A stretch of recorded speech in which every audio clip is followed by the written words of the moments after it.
Hello students, welcome again to the second volume of my lecture. I am Dr. M. R. Banjare, Assistant Professor in English, Government TCL PG College, Janjgir.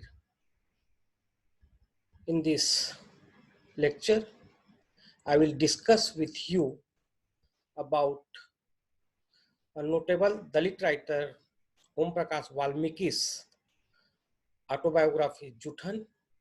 In my previous lecture, I discussed with you about an introduction to Dalit literature.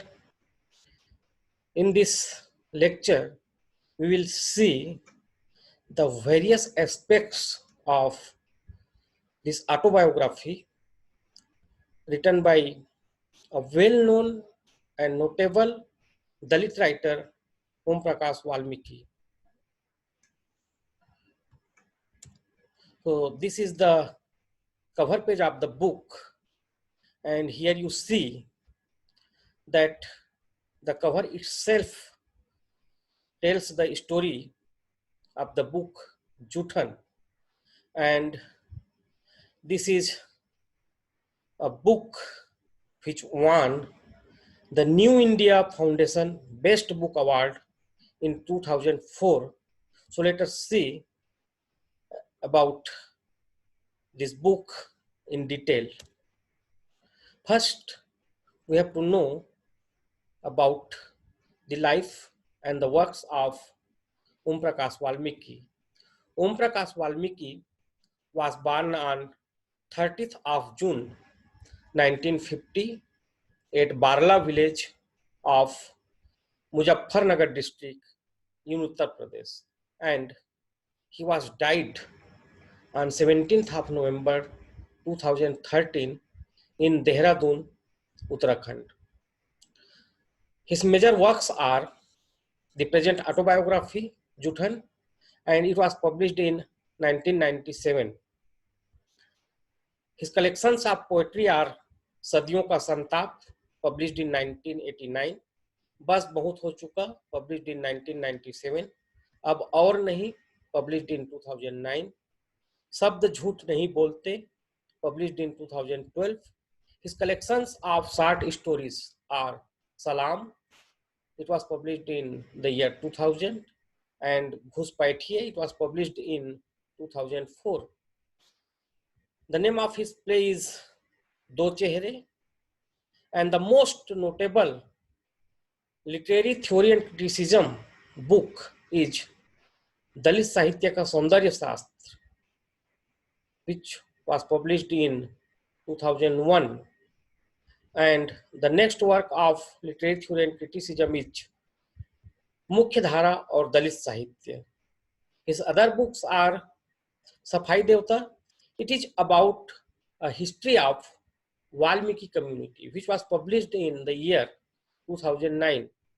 And his last book was Dalit Sahitya, Anubhav, Sangharsh or Yatarth, which was published in 2013, just before his death. As we know that Omprakash Valmiki was a very famous Dalit writer, poet, philosopher, social activist, and literary critic. He has won so many awards, and these are the some major awards he has won in his lifetime. The names are Dr. Ambedkar National Award in 1993, Parivesh Samman in 1995, New India Foundation Book Prize in 2004, Kathakram Samman in 2001, 8th World Hindi Sammelan New York, America Samman in 2006, and Sahitya Bhushan Samman in 2008-9. Now come to the book, Joothan, A Dalit's Life. This book, as we have already told, that it was published in Hindi, which is originally written by the writer himself in 1997, and it was later translated as Joothan, A Dalit's Life in English by Arun Mukherjee, and it was first published in 2003, which won the notable New India Foundation Book Award in 2004. Let us know the meaning of the word Joothan. The word Joothan refers to the scraps left on plates that are then given to Dalits to eat. So, if we see the title of this autobiography, there are major notable things about the autobiography is that it deals with the kind of food which has been left out by the people on their plates, and these left out foods are given to the people like the community of Omprakash Valmiki. So in this autobiography, it is a record of Valmiki's life journey as a boy from extremely wretched socioeconomic conditions to prominence as an author and social critic. So in this biography, we will see his various stages of life. So I have divided my lecture in 4 parts. In the first part of my lecture, we'll see his childhood experiences. In the next part, I will see his experience as a student. Then we see his experience as a government servant. And in the last, we will see his experience as a social activist. So from beginning to the end of his life, we will see through this autobiography. First, we will see the experience of Omprakash Valmiki as a child. When he was born and brought up in Chuhra, the name of the Chuhra is a Bhangi community of Uttar Pradesh. And the main job of this community was to sweep the roads, dispose of dead animals, and to collect leftover foods from wedding and other ritual pandals to feed their bellies. So from here, the title of this autobiography has been taken. The family and the community of Omprakash Valmiki, the Bhangi community, are forced to sweep the roads, dispose of dead animals, and to collect leftover foods from the wedding and other ritual pandals to feed their stomachs. Again, his community was forced to live outside the village. If you go to look the traditional habitat of Dalit village, you will find the houses of Dalits were situated at the outside of the village, and this was not connected by the people of or the habitat of any other community. And this kind of segregation from the society has a major effect on the mind of like a child Omprakash Valmiki. Again, his community looked forward to marriage feast in the village when they would gather outside with big baskets. After the guests had eaten, the dirty pattals or leaf plates were put in the chuhras basket, which they took home to save the Joothan sticking to them. So they were attracted towards the leftover foods and the pattals, which were kept outside the wedding pandals. And This was the main source of their livelihood. They used to collect these leftover foods and eat it to fill their stomachs. And at the end of one such marriage, because these kinds of happenings always happened in their lives. So here the writer Valmiki gives an example from his life, from his childhood experience, that at the end of one such marriage feast, Valmiki's mother requested the Brahmin host Sukhdev Singh Tyagi for additional food for her children. Sukhdev Singh pointed out at the basket of dirty pattals and said, I quote, "You are taking a basket full of Joothan, and top of that, you want food, your children. Don't forget your flesh, Chuhri. Pick up your basket and get going." So here we see the kind of suppression, the kind of humiliation the people of this community face in every walk of their life.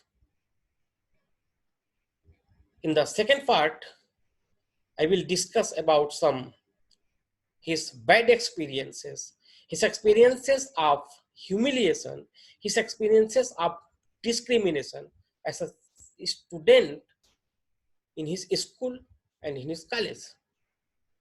So he was abused, forced to sweep the school premises, failed in practical exams. He was not allowed to sit on the benches, but on the floor, away from the upper caste boys, at the back by the door, from where he couldn't see the blackboard well. We see this is the general case before 2 or 3 decades to the life of Dalit people. They were kept out of the school, and if they were allowed to study, they were only allowed to sit outside the classroom and to listen the lecture given by the teachers, and they were not allowed to see the blackboards what were being written by the teachers. And these are also the complaints from the society that they are failed, are given less marks in practical exams. And this is not only the case for Valmiki himself, it is the case of a mass of Dalit people. Again, there are some incidents of his life. I quote, "If we went to the school in neat and clean clothes, then our class fellow said, 'Abe chuhre ka, he has made come dressed in new clothes.' If one went wearing old and shabby clothes, then they said, 'Abe chuhre ke, get away from me, we stink.' So in both the situation, whether they are wearing the new clothes or whether they are wearing the old clothes, they were attacked, they were abused, they were discriminated, they were humiliated in their school life." Again, his experience goes on. I again quote, "Whenever I asked questions to my teachers, I was punished. They beat me up, gave me lower marks in the examination." So this is the complaint about his teachers by Valmiki. He says, when he asked questions to his teachers, he was beaten up, he was abused, he was humiliated, and even we can say he was not permitted to ask the questions. And when he used to ask the question from the teacher threatened to him to give him less mark in the examination, or he would fail him in the examination. Again, I quote from the autobiography, "I was kept out of extracurricular activities." So this is also the complaints from the people of Dalit community, that the teachers didn't allow them to appear in the extracurricular activities of the school or the colleges.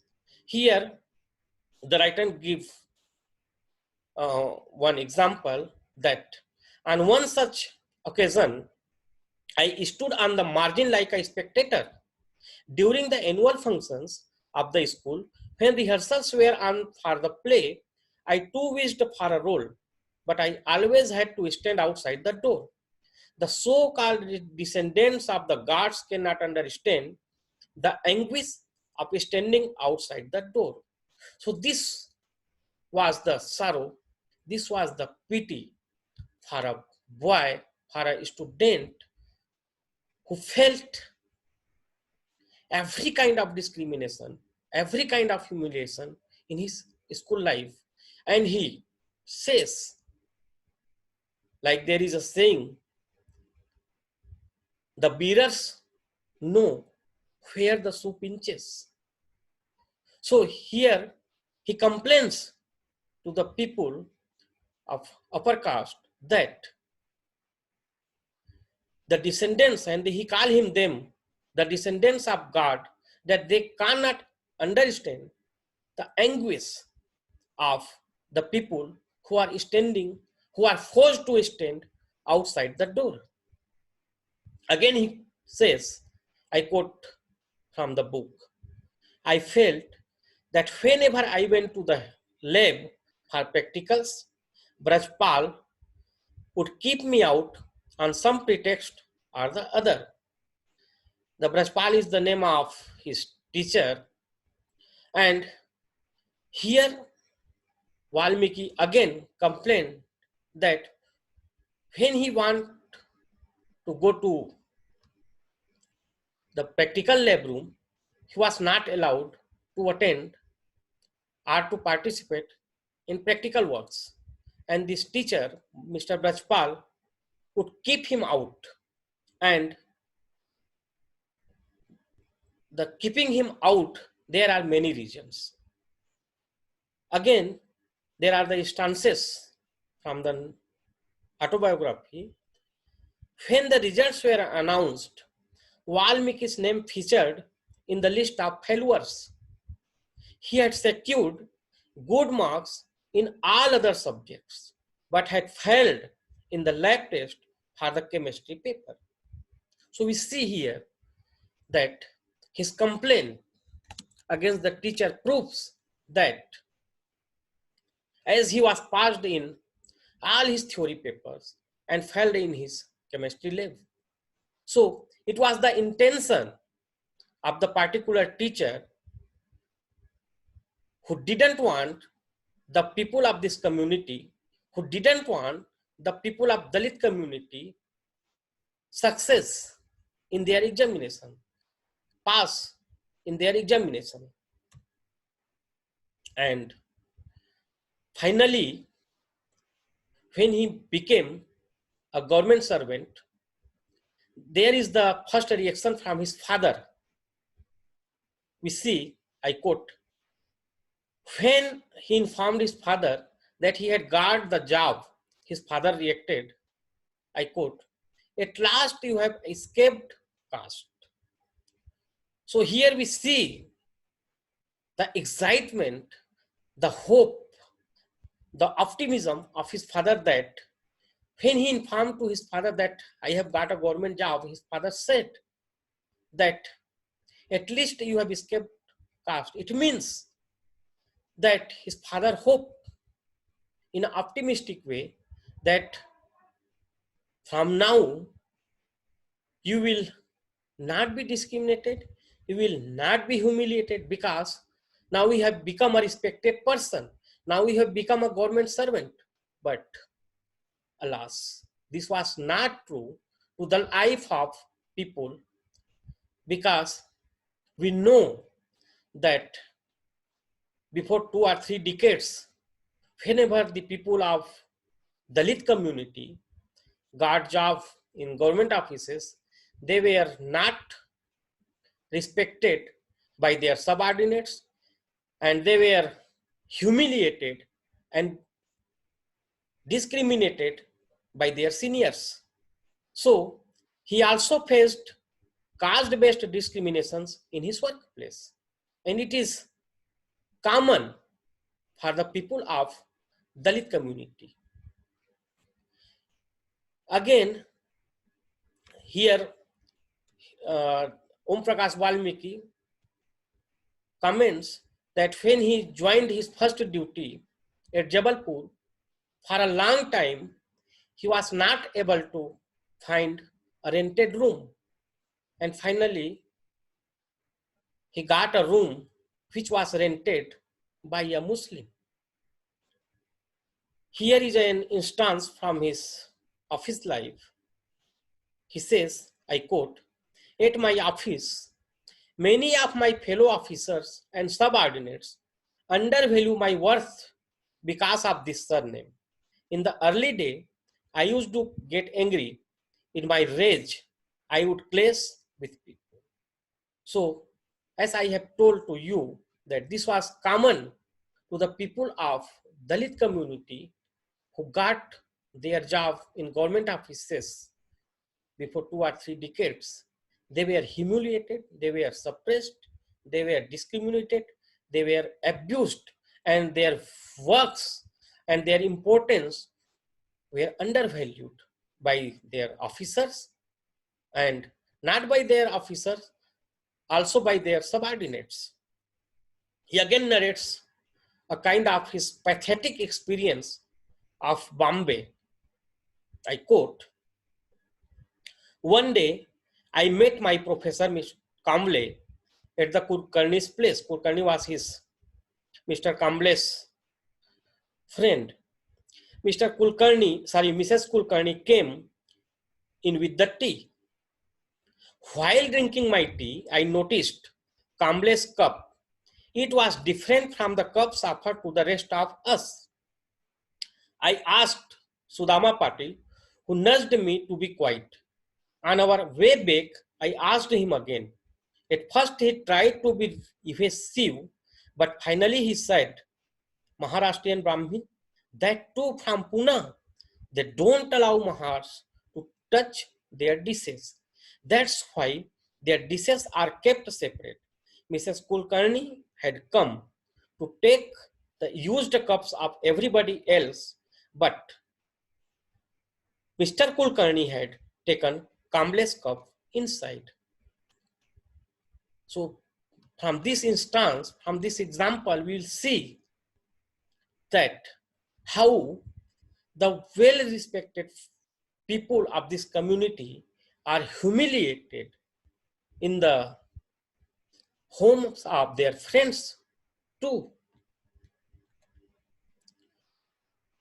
Finally, he became a social activist, and when he became social activist, he used to think about their community. Why the people of his community and the people of the whole Dalit community are facing such a kind of discrimination, such a kind of humiliation, such a kind of abusement in their lives. And he regretfully says, I quote, "Dalit life is excruciatingly painful, charred by experiences that doesn't manage to find room in literary creations. We have grown up in a social order that is extremely cruel and inhuman and compassionless towards Dalits. Only he or she who has suffered this anguish know its sting." So again he complains to the people of upper caste society that why they are facing, or why they are forced to face such a kind of humiliation, such a kind of separation, such a kind of alienation from the main society. Again, it was during his days in Chandarpur, after his job in Jabalpur, he was transferred to Chandarpur. Chandarpur is in Maharashtra.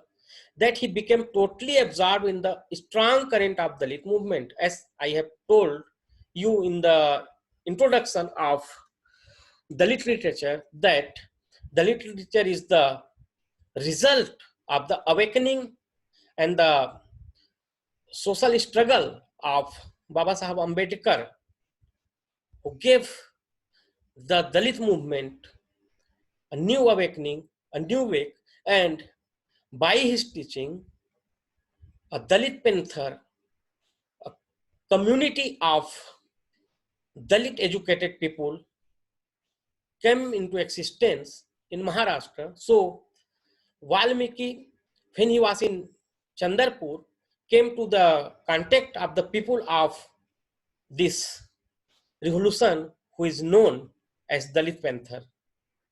So he became totally absorbed in the strong current of Dalit movement, and according to him, it was in this part of the country. The part of the country here means the part of Maharashtra where he was working. I came across the marvelous glow of Dalit consciousness. The self-fulfillment that I experienced in connecting with the Dalit movement was a truly unique experience for me. The deeper my involvement became with the movement, the further many of my friends moved away from me. In their eyes, I had wandered away from the right path and was bent on destroying my talent and creativity. So this was again the complaint of Valmiki about his friends in his offices. When they know that Mr. Valmiki has attached to the people of Dalit Panthers, they came to disconnect themselves with Valmiki. They didn't want to have any kind of relation with him. They didn't want to invite him in his house, or they didn't want to go to the house of Mr. Valmiki. Again, while narrating bitter experience of his life as a Dalit, Valmiki comments on the double standards of the people of so-called upper class. As I have told to you, that when he became a social activist, he actually wanted to find out the causes why the peoples of Dalit community are facing a various kind of discriminations, abusement in their lives. So when he thought about this, he find out that he was wrong, because the people of the upper caste community came with their double standards. They came to behave with him like in different ways. So these double standards are explained. It is narrated by the writer in his autobiography, and he says, the people of upper caste used to come secretly in the darkness of night to their basti to enjoy the pork prepared by Chuhra, but during the daytime they observe untouchability.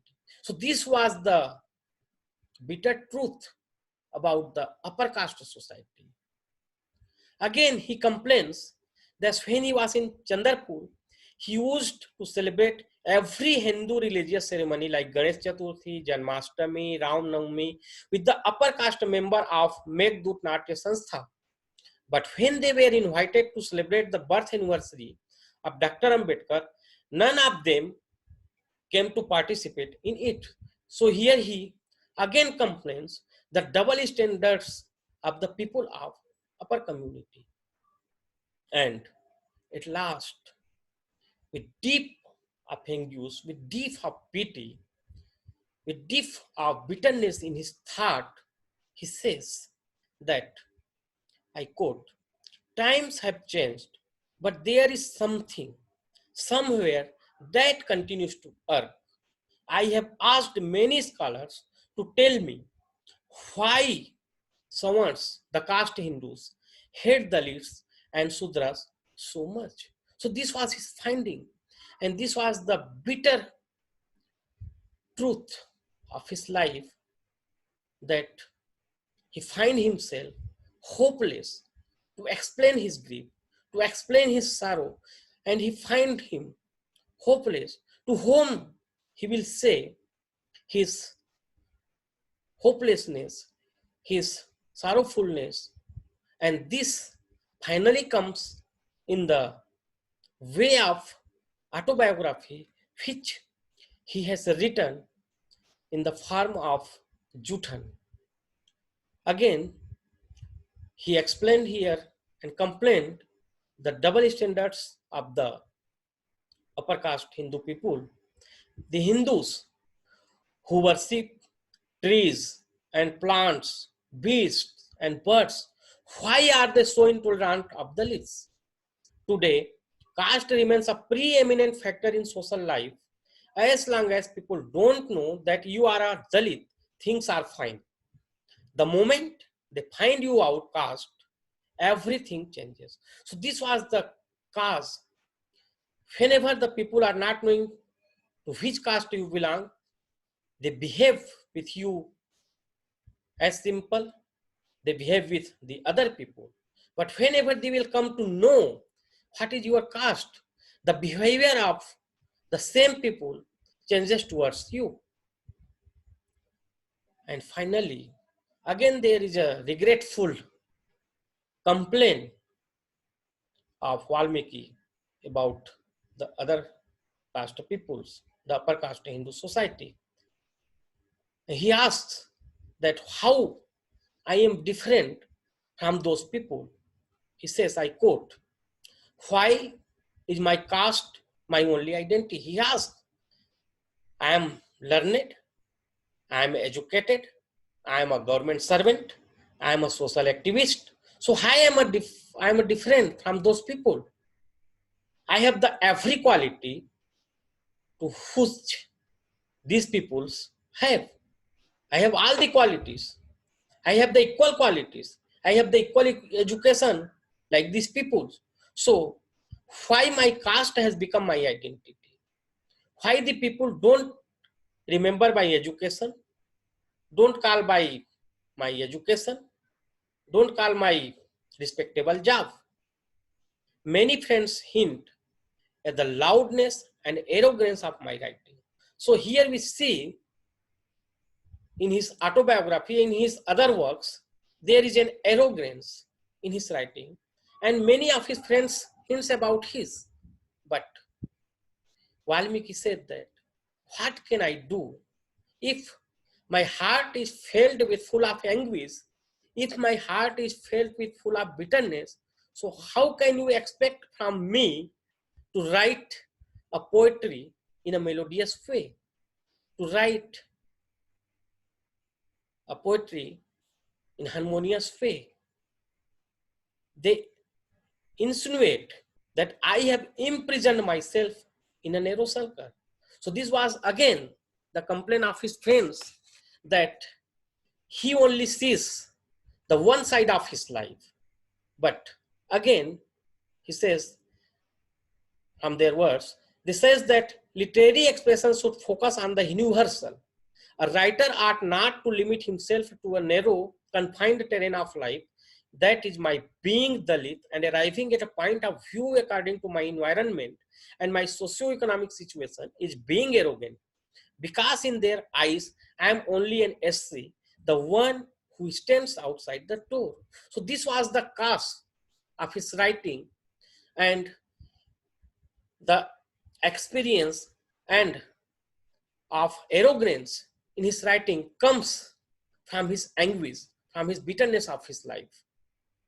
And again, he complains that although untouchability was abolished in 1949, 1949 is the date when on 26th of November 1949, the most of the parts of the Indian Constitution were accepted by the people of India. He says, Dalits continues to face discrimination. Though by the Constitution of India, the untouchability was abolished by its act, but The Dalits are continued to face discrimination, economic deprivation, violence, and ridicule. So this is the case of every Dalit people. We see in our day-to-day life that many of the Dalit peoples are facing a same kind of discrimination, a same kind of humiliation, a sub kind of alienation from the upper caste Hindu people. Day by day, or in a day or 2 day, we learn from the newspapers, we learn from the TV channels that some kind of people are not allowed to pass their wedding ceremony sitting the bridegroom on the horses. We also learned from the newspapers and the TV channels that the peoples of Dalit community are mob lynched, are facing the problems of mob lynching because they were doing their menial jobs like cutting the skins of dead animals and using it for their food. So here again, if we see in the perspectives of Dalit literature, the main idea, the main theme, and the main characteristic of Dalit literature, as we have already discussed, is resistance against all this humiliation, against all this suppression, against all this kind of alienation. I think and I hope that you have got my point, what I have discussed with you in this my lecture. Thanks. Thank you.